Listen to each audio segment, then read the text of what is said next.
Welcome to Bill and Jalen's NBA Playoffs Preview. All right, there are 5 title favorites: Indiana, Miami, San Antonio, Oklahoma City, and the Clippers. And Indiana, you're lucky I included you in that group. I did it just because Jalen loves Naptown and loves the legend, and I love the legend.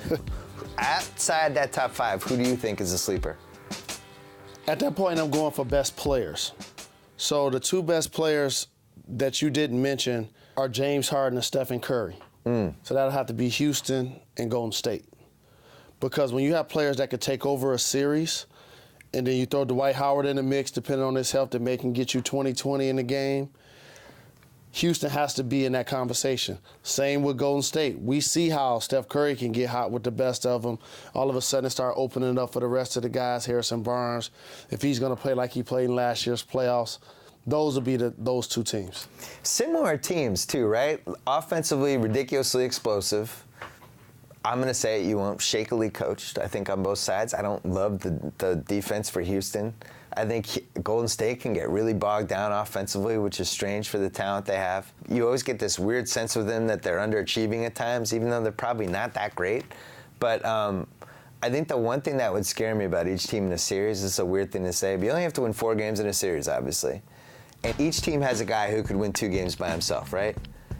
Curry can win 2 games by himself. Harden can win 2 games by himself. Houston also has that other wrinkle of Dwight will have that game where he goes 38-22 and just destroy. And you might not win that game, but it's going to happen.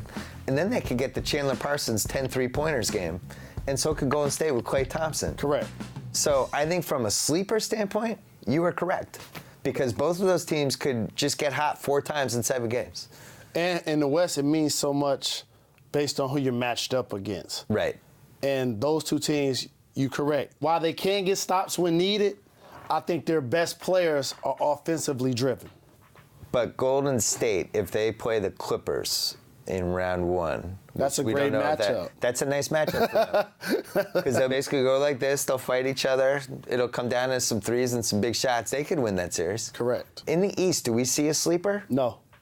Do we see a napper? No. Indiana, Miami.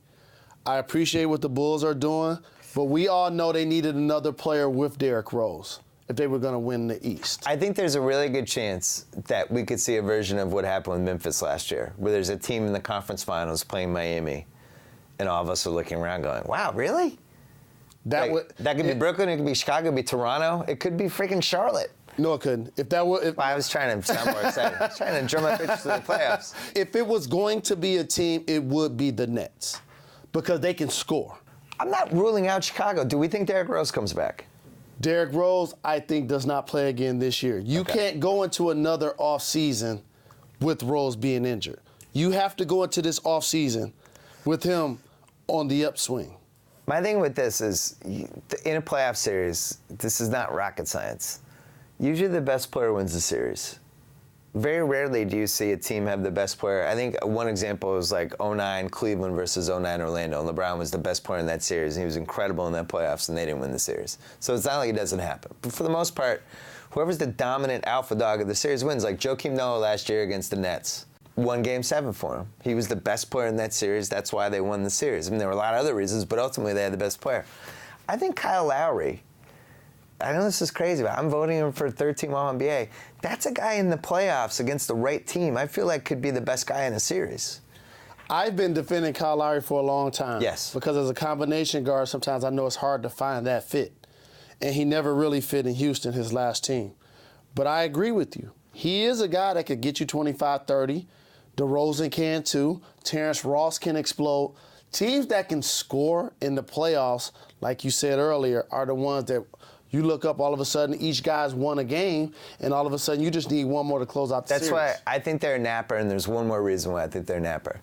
I think their playoff crowds are going to be insane. They will be. That is the one. You look at all the East, and you go through all the teams like Washington, they'll be all right. Atlanta, they'll be terrible. Charlotte, You just go down the list. Toronto, they're going to sell out. Those fans will be there an hour before the game. It's going to be the most important basketball moment of everyone's life for them to try to get to round 3. We talked about this with Drake.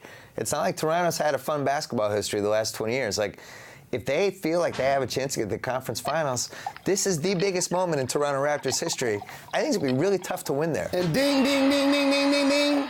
Toronto doesn't close. That means the traveling team so this is the wisdom is going to be at a disadvantage when they get to the T-dot. So here's what you get when you play Toronto. You got to worry about your passport. You got to go. It's another. It's hard to get in and out.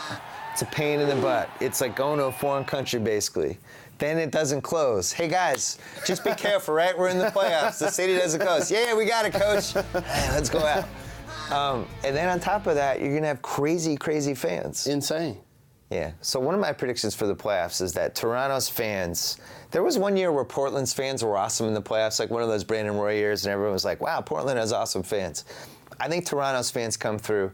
I think they're a napper. And I'm with you. I think Houston and Golden State are sleepers. Yep. They're not going to win the title, but I think they could win a couple rounds, potentially sneak in around 3. We will see.